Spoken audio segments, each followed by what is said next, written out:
अल्हम्दुलिल्लाहि रब्बिल आलमीन वस्सलातु वस्सलामु अला रसूलिहिल करीम व अला आलिहि व अस्हाबिहि अजमईन।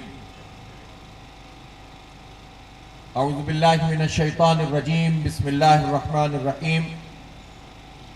हुवल्लज़ी अरसला रसूलहु बिल हुदा व दीनिल हक़्क़ि लियुज़हिरहु अलद्दीनि कुल्लिहि व कफ़ा बिल्लाहि शहीदा। सदक़ल्लाहुल अज़ीम। मोहतरम सैफुद्दीन एडवोकेट साहब, जनाब जुनैद मुकाती साहब, मोहतरम नजीब अयूबी साहब और मेरे इंतहाई काबिल एहतराम भाइयों, दोस्तों, बुजुर्गों, कल हमने प्रेस कॉन्फ्रेंस की थी और हक दो कराची तहरीक के तीसरे मरहले का ऐलान किया था और इस सिलसिले में आज हम यहाँ नर्सरी स्टॉप पर मौजूद हैं और कराची के अवाम, यहाँ के मकामी अफराद जमा होकर धरना देकर जमात इस्लामी की इस तहरीक का साथ दे रहे हैं और इस बात का ऐलान कर रहे हैं कि कराची के साथ जो ये जुल्म हुआ है, जो ज्यादती हुई है, हमें किसी सूरत भी कबूल नहीं है। बहुत दफा ऐसा होता है कि हमसे पूछा जाता है कि कराची का सबसे बड़ा मसला क्या है। आवाम से भी सर्वे किया जाता है, मीडिया के लोगों से भी पूछा जाता है और होता यह है कि उस पॉइंट ऑफ टाइम पे जब वक्त के हुक्मरान पेट्रोल की कीमत में इजाफा कर देते हैं तो लोग कहते हैं पेट्रोल का मसला सबसे बड़ा मसला है। उस वक्त अगर के इलेक्ट्रिक दहशतगर्दी का मुजाहरा करते हुए लोड शेडिंग कर रही होती है तो लोग कहते हैं बिजली का मसला सबसे बड़ा मसला है। शदीद सर्दियों में जब गैस की लोड शेडिंग हो तो लोग कहते हैं गैस नहीं आ रही, वो सबसे बड़ा मसला है। किसी सरकारी दफ्तर में जाते हैं और तासुब का निशाना बनते हैं तो लोग कहते हैं यह सबसे बड़ा मसला है कि हमारी कोई नुमाइंदगी नहीं है, हमारे दफ्तरों में करप्ट टोला लाकर बिठा दिया गया है। जब हम नौकरी के लिए हमारा नौजवान जाता है तो उसको मुलाजमत नहीं मिलती तो नौजवान कहते हैं मुलाजमत सबसे बड़ा मसला है।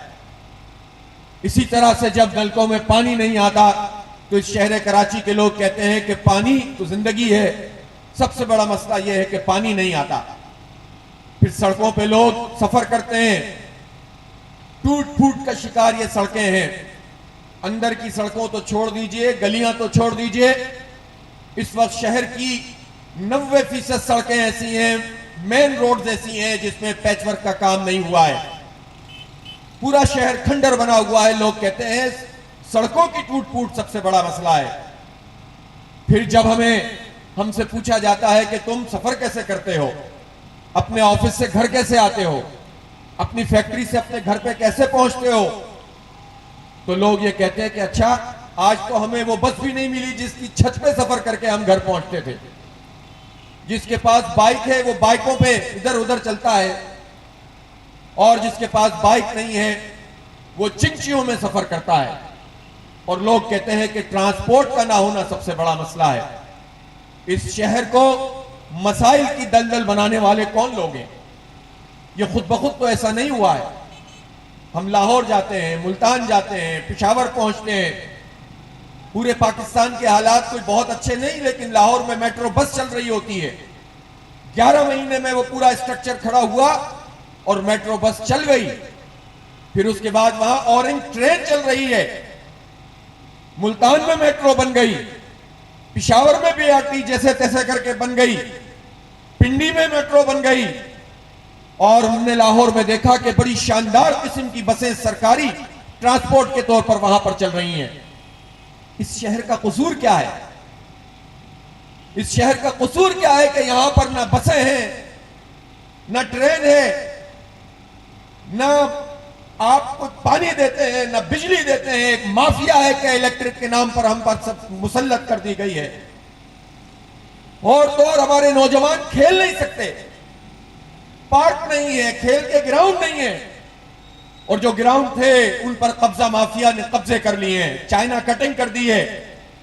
और यह एक मुसलसल अमल है जो हुक्मरान तबके की तरफ से किया जा रहा है और ये सारी चीजें साथ साथ चल रही थी। और ऐसे में हमारे प्राइम मिनिस्टर साहब और उनकी काबीना ने यह ऐलान कर दिया और यह मंजूरी दे दी कि कराची की वो आबादी जो 3 करोड़ से अब जायद है, उसे 1.5 करोड़ गिना गया और कराची से मैंडेट लेने वाली 14 कौमी असम्बली की सीटें लेने वाली पीटीआई और 4 सीटें लेने वाली एमक्यूएम, इन दोनों ने मिलकर उस विफाकी काबीना में उसकी मंजूरी दे दी जो जाली और फ्रॉड और धोखे वाली मर्दमशुमारी है। और यह पहली दफा कराची के साथ नहीं हुआ है। सन 1981 में कराची की आबादी जो उस वक्त 1 करोड़ के करीब थी, उसे 55 लाख जाहिर किया गया था और उस वक्त भी उसका नोटिफिकेशन 81 की मर्दमशुमारी का नोटिफिकेशन सन 87 में जारी किया गया था। मैं आप लोगों से पूछना चाहता हूं, सैफ भाई हो या जाहिद भाई हो या नजीब भाई, 1987 में इस शहर में कौन रूल करता था? किसने जो है वो आवाज उठाई हुई थी कि हम कराची को हुकूक दिलाएंगे, कोटा सिस्टम खत्म करवाएंगे, मैसूरीन को वापस लाएंगे? 1987 में जो मर्दमशुमारी थी वो भी आधी खाई गई थी। यूएनओ की रिपोर्ट्स इसके ऊपर मौजूद हैं। 1998 में फिर मर्दमशुमारी हुई और उसमें भी कराची की आबादी को आधा खा लिया गया। 98 लाख शो किया गया जो 1.25 करोड़ से कम नहीं थी। फिर उसके बाद 2017 में मर्दमशुमारी हुई और 1 करोड़ 49 लाख हमें शो किया गया। इस मर्दमशुमारी की अहम बात यह थी कि हुई तो सिविल गवर्नमेंट के अंदर थी, नवाज शरीफ की हुकूमत थी, लेकिन उसमें फौज का जवान भी इस मर्दमशुमारी के अमले के साथ शामिल होता था। और हमें याद है कि 1 एंट्री सिविलियन करता था और 1 एंट्री फौज का जवान या रेंजर्स का जवान करता था। आपको याद है कि नहीं याद है? अब अगर ये विफाकी काबीना ने इसकी मंजूरी दी है तो हम ये पूछना चाहते हैं कि कौन कौन इसका जिम्मेदार है कराची की आबादी को खाने का। अगर किसी का हाथ इसमें शामिल नहीं है और वो सिर्फ लॉ एंड ऑर्डर के लिए शरीक थे तो उनको भी सामने आकर वजाहत करनी चाहिए, ताकि ये हुक्मरान टोला इस तरह हमारे इदारों के पीछे छुपने के बजाय कौम के सामने आए और बताए कि हाँ, हमने कराची की आबादी को खाया है। और जब हम इनसे सवाल करते हैं कि ये आबादी जब तुम खा जाते हो तो हमारी नुमाइंदगी पे फर्क पड़ता है। हमारे सिंध धरती की ये बच्ची है जिसने आकर ये मुकदमा पेश किया है, ये सिंधी जुबान बोलने वाली है। जब हम कराची के हुकूक की बात करते हैं तो हम किसी एक कौम की बात नहीं करते। कराची में बसने वाले सिंधी, पंजाबी, बलोच, पख्तून, महाजिर, कश्मीरी, सराइकी, बंगाली, बर्मी, अफगानी जो यहां रहता है, यहां का इंफ्रास्ट्रक्चर यूज करता है, यहां कोई डेवलपमेंट में किरदार अदा करता है, हम उन सब की बात करते हैं। और इस बच्ची को तो अभी कुछ नहीं मालूम। इसने जब पीपल्स मेडिकल कॉलेज या यूनिवर्सिटी जो इस वक्त बेनजीराबाद में है, नवाबशाह में है, उसका जब इसने यहां पर दाखिले का वो नोटिफिकेशन दिखाया है, नोटिस दिखाया है, तो उसमें लिखा हुआ है कि पूरे सिंध से लोग इसमें दाखिला ले सकते हैं सिवाय कराची के। मैं पूछना चाहता हूं मुराद अली शाह, तुम कराची को सिंध का हिस्सा समझते हो कि नहीं समझते हो? इसका मतलब है तुम कराची को सिंध का हिस्सा नहीं समझते। तुम कराची को सिर्फ उस वक्त सिंध का हिस्सा समझते हो जब तुम्हें करप्शन करनी होती है, लूटमार करनी होती है, मुलाजमतों में भर्ती करनी होती है, हमारे टैक्स के पैसों को खाना होता है, अपने भांजे भतीजों को नवाजना होता है, तो तुम्हें कराची नजर आता है। और कुछ देने की बात की जाए तो तुम कराची को सिंध का हिस्सा नहीं समझते हो। कोई जरा सी बात कर दे कराची के हुकूक के लिए तो पीपल्स पार्टी और उसकी माफिया को तकलीफ होने लगती है कि कराची की बात क्यों की जा रही है, सिंध की बात की जाए। अगर सिंध के सबसे बड़े शहर, पाकिस्तान के सबसे बड़े शहर, एक मेगा सिटी, 3 करोड़ से ज्यादा आबादी के शहर की हम बात करते हैं तो आपको क्यों तकलीफ होती है? इसलिए कि पीपल्स पार्टी अपने खमीर में कराची दुश्मन है, अपने खमीर में कराची दुश्मन है, इसलिए ये कराची को कुछ देना नहीं चाहते। और अगर ये कराची को कुछ देना चाहते होते तो 12 साल से ये हुक्मरान है मुसलसल और सन 70 से इस सूबे में हुक्मरानी करते चले आए हैं। इन्होंने कराची के साथ क्या सलूक किया है? अफसोस की बात यह है कि पीपुल्स पार्टी तो कुछ भी करती हो, एमक्यूएम क्या करती रही है। हमारी तकलीफ यह है कि यहां से जिन लोगों ने वोट हासिल किए, नुमाइंदगी हासिल की, लोगों को सुहाने ख्वाब दिखाए, उन्होंने सबसे ज्यादा इस शहर को बर्बाद किया। इस शहर के बच्चों से तालीम छीनी, इस शहर के नौजवानों से रोजगार छीना, इस शहर के पार्कों पे कब्जे किए, इसके खेल के मैदानों को वीरान किया और इन्होंने यहां पर भत्ता कल्चर और भत्ता माफिया को मुतारिफ कराया। उन लोगों ने हमारी नुमाइंदगी का सौदा किया, वडेरों को हाथों अपने वोट बेचकर सेनेट में करोड़ों रुपए वसूल करते रहे और इस शहर के साथ ये सलूक करते रहे। इसलिए ये हुकूमतों में भी शामिल रहते हैं और मिलकर कराची के साथ ये सलूक करते हैं। ये भी एक तारीखी हकीकत है कि जब कराची में कराची ट्रांसपोर्ट कॉरपोरेशन थी, उसकी बसें चला करती थी, इसके डिपो जगह जगह कायम थे। सिर्फ कराची यूनिवर्सिटी में 125 बसों का फ्लीट चलता था जो केटीसी की बसें होती थी। कॉलेजेस तक में यह सहूलत मिलती थी और जिस वक्त हमारी ये केटीसी खत्म की गई, उस वक्त एमक्यूएम का वजीर ट्रांसपोर्ट था और एमक्यूएम हुकूमत के अंदर शरीक थी। इसलिए पीपल्स पार्टी की सबसे बड़ी साझेदार एमक्यूएम है, जिसने इस दोनों ने मिलकर कराची का बेड़ा गर्क किया है।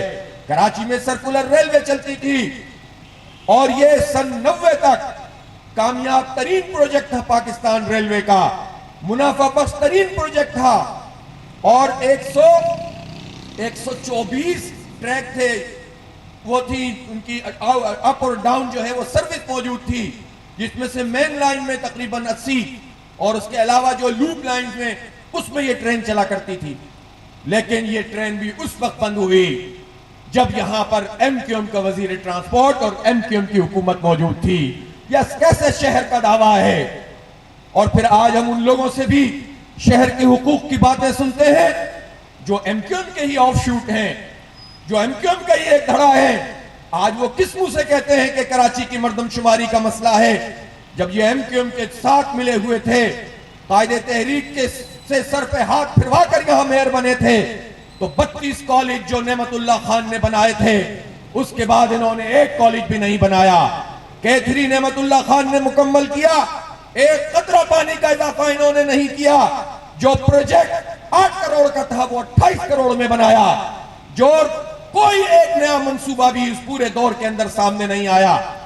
मेरे भाइयों, आज किस मुंह से मर्दमशुमारी की बात करते हो? हम सवाल करते हैं, ये जो कोटा सिस्टम में गैर मुअय्यना मुद्दत के लिए इजाफा इमरान खान ने उसकी काबीना ने किया है, एमक्यूएम उसकी शरीके कार है। इस कोटा सिस्टम के गैर मुअय्यना मुद्दत तक आगे बढ़ाने में एमक्यूएम उस पर अपना मौक़िफ़ क्यों नहीं दे रही? पीएसपी उस पर अपना मौक़िफ़ क्यों नहीं दे रही? क्या ये इस कोटा सिस्टम के इस फैसले को जायज समझते हैं? और अगर ये जायज समझते हैं तो कराची में नौजवानों का कत्लेआम क्यों किया गया था? क्यों इन लोगों को जो है वो धोखा दिया गया था? इसलिए हम ये समझते हैं कि जमात इस्लामी ने इस शहर की तामीर की है, इसको तरक्की दी है, दयानत और अमानत के साथ काम किया है, इस शहर की तालीमी इदारों को आबाद किया है, इसमें मॉडल पार्क बनाए हैं, इसकी सड़कों को तामीर किया, इसमें अंडरपास और ओवरहेड ब्रिजेस बनाए और कितने काम हैं जो सिर्फ 4 साल की मुद्दत में जमात इस्लामी की बल्दिया ने अंजाम दिए थे। ऐसा ही टूटा फूटा शहर हमें मिला था, इसी तरह की ट्रांसपोर्ट थी, इसी तरह का मामला था कि जब इस शहर के जो बल्दियाती इदारे थे उनकी गाड़ियों में डीजल की पर्चियां जारी होती थी, कचरा नहीं उठता था, गाड़ियां ग्राउंड हुई थी, उस वक्त नेमतुल्लाह खान और जमात इस्लामी की पूरी टीम खड़ी हुई थी और उसने गली गली और मोहल्ले मोहल्ले काम किया था, उन सारी गाड़ियों की मरम्मत की थी, कचरा इस शहर से उठाया था। अब ये कचरा इस शहर से क्यों नहीं उठ रहा है? पहले भी जो जमात इस्लामी की बल्दिया थी उसने सड़कों नहीं, मेन शाहराहों नहीं, जिन्हें गंदी गली कहा जाता था, वहां भी सीसी फ्लोरिंग की थी, वहां भी लाइटें लगाई थी, बना बनाया यह शहर अगले मेयर को दिया गया था। और फिर उसके बाद क्या डेवलपमेंट हुई, ये सवाल आज भी मौजूद है। इसलिए मेरे भाइयों, कराची को अपने असल की तरफ लौटना होगा। बहुत धोखे हमें दिए जा चुके। कोटा सिस्टम की बात हो, इसमें Peoples Party, PTI, MQM, PSP सब मुश्तरक तौर पर शामिल हैं। कराची के इलेक्ट्रिक का मामला हो, नून लीग हो या पीटीआई हो, पीपल्स पार्टी हो या MQM हो, सबके इलेक्ट्रिक के रफीके कार हैं, उससे भत्ते वसूल करते रहे हैं, इसलिए उसके खिलाफ कोई कार्रवाई नहीं करते। और इमरान खान तो ताबिश गौहर को एक मरतबा फिर यहाँ पर इसलिए लाए हैं कि इनको फरार का मौका देने के लिए टेक्निकल ग्राउंड चाहते हैं। इसी तरह से मुलाजमतों का मामला हो, ये सब पार्टियां एक हैं। कोटा सिस्टम का मामला हो, ये सब पार्टियां एक हैं। कराची में ये सर्कुलर रेलवे के नाम पर जो धोखा शेख रशीद ने दिया, इसमें सब इकट्ठी हैं। इसलिए ये माल हड़प करने की लड़ाई है, कराची को सर्व करने की लड़ाई नहीं है। हमें खैराती पैकेज नहीं चाहिए। हम 2500-2600 अरब रुपए सालाना टैक्स देते हैं, तुम हमें 1100 अरब रुपए की खैरात क्यों बताते हो? और तुम क्या दे रहे हो? वर्ल्ड बैंक के प्रोजेक्ट हैं, एशियन डेवलपमेंट के प्रोजेक्ट हैं, 15-15 साल पहले के मंसूबे हैं। ना पीटीआई ने कोई नया मंसूबा दिया है, ना पीपुल्स पार्टी ने कोई नया मंसूबा दिया है। और MQM जो ये कहती है कि मर्दमशुमारी पर हमारे तहफ्फुज़ात हैं, तो अब तक हुकूमत से अलहदा क्यों नहीं हुई है? इसलिए जमात इस्लामी अवाम के साथ मिल रही है, अवाम के साथ मिलकर इस दबाव को भी कायम करेंगे। अदालतों में भी जा रहे हैं। आज यहाँ हमने एक अलामती धरना दिया है, कल इंशाअल्लाह डिस्ट्रिक्ट सेंट्रल, जिसमें लोग कहते थे कि यह हमारा गढ़ है, कल एक बहुत बड़ा फैमिली धरना वहां पर हो रहा है और वो रात गए तक इंशाअल्लाह जारी रहेगा। फिर उसके बाद अलादीन पार्क के सामने डिस्ट्रिक्ट ईस्ट में धरना होगा।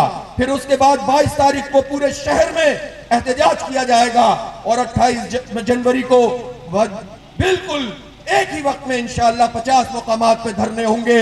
इस धरना तहरीक का दायरा बढ़ता चला जाएगा, अवाम की शमूलियत होती चली जाएगी और जो काम जो ये हुक्मरान असम्बलियों में बैठकर हम नहीं कर रहे हैं, हमें हमारा हक नहीं दे रहे हैं, इंशाअल्लाह इन सड़कों पर इनसे छीनेंगे, इनका घेराव करेंगे और उनके वो तमाम जगह है जहां से ये हमारी तकदीर के फैसले करते हैं, हम वहां पर जाकर इनसे बात करेंगे। और अदालत उज़्मा से भी कहता हूं कि आप आते हैं, हियरिंग होती है, आपके कमेंट सामने आते हैं, फिर वो कहीं हवाओं में मुअल्लक हो जाते हैं, फिर आप तशरीफ लाते हैं, फिर आप कुछ अपनी रुदाद कुछ सुप्रीम कोर्ट की हमारे सामने आती है कि शायद अब के इलेक्ट्रिक को पकड़ा जाएगा, शायद अब फॉरेंसिक ऑडिट होगा, शायद कौम की तकदीर बदलेगी, फिर जस्टिस गुलजार चले जाते हैं, फिर वही धोखाधड़ी शुरू हो जाती है। इसलिए चीफ जस्टिस साहब, जिन लोगों ने इन KCR के रूट्स पे लोगों को बिठाया है, उनको पकड़े और टांगे तो फिर पता चलेगा कि इंक्रोचमेंट कैसे होती है। आप इन नालों की सफाई की बात करते हैं तो उन लोगों को लाए जिन्होंने इन नालों पे तामीरात करवाई हैं, जिन्होंने हमारे शहरी इदारों के ऊपर कब्जा किया है, उनको कौम के सामने लेकर आए तो हम समझेंगे कि इंसाफ है। हमारी पिटीशंस मौजूद हैं, कि इलेक्ट्रिक के हवाले से भी मौजूद हैं, हम इंसाफ के तलबगार हैं। अदालत का दरवाजा भी खटखटाएंगे, सड़कों पर एहतजाज करेंगे और इंशाअल्लाह कल डिस्ट्रिक्ट सेंट्रल में मैं मीडिया से कहता हूं, इंशाअल्लाह इससे कहीं बड़ी तादाद में अवाम वहां पहुंचेंगे और यह धरना तहरीक आगे बढ़ेगी और कराची को इंशाअल्लाह उसका हक मिलेगा। इस शहर का पोटेंशियल इस पर लगेगा, इस शहर का इनकम टैक्स उसमें इसको हिस्सा मिलेगा। और मैं एक बात ये जरूर कहना चाहता हूं, हम पूरे पाकिस्तान को अहमियत देते हैं, हम पाकिस्तान की मईशत का पहिया चलाते हैं, पाकिस्तान तरक्की करता है, हम खुश होते हैं। हमारे इनकम टैक्स से अगर पाकिस्तान के अवाम का भला होता है तो हम खुश होते हैं, लेकिन इसका मतलब ये नहीं है कि वो चोर और डाकू और माफियाएं, आटा माफिया और चीनी माफिया और बिजली माफिया और मेडिकल माफिया, वजीर ईमानदार वजीर आजम हम पर मुसल्लत करते जाएं और हम कहें कि हम खुश हो रहे हैं। हम माफियाओं के लिए टैक्स नहीं देते, हम पाकिस्तान के अवाम के लिए टैक्स देते हैं। पाकिस्तान के अवाम पे खर्च होगा, कराची के लोगों का दिल बड़ा है, कराची के लोग अलहदगी की बात नहीं करते, कराची के लोग तासुब की बात नहीं करते, कराची मिनी पाकिस्तान है, तमाम लिसानी इकाइयां, तमाम मज़ाहिब यहाँ रहते हैं। हम जब कोई क्लैमिटी आती है, कोई परेशानी होती है, कोई जलजला होता है, कोई जो है वो तूफान और सैलाब आता है, कराची खड़ा होता है, पूरे मुल्क की खिदमत करता है। मैं ऐलान करता हूं, खिदमत का ये सफर जारी रहेगा, कराची पूरे पाकिस्तान के लिए काम करता रहेगा, लेकिन कराची का हक भी तुम्हें देना पड़ेगा। इससे तासुब करना छोड़ दो, इससे खौफ खाना छोड़ दो, इसको हक से महरूम करना छोड़ दो, इसकी गिनती पूरी करो, इसका पानी पूरा करो, इसकी बिजली पूरी करो और इसके नौजवानों को मुलाजमतें दो। हक तो कराची की तहरीक इंशाअल्लाह आज यहां से तीसरा मरहला शुरू हुआ है और कल इंशाअल्लाह डिस्ट्रिक्ट सेंटर में मुलाकात होगी। वाखिर दावाना अल्हम्दुलिल्लाह रब्बिल आलमीन।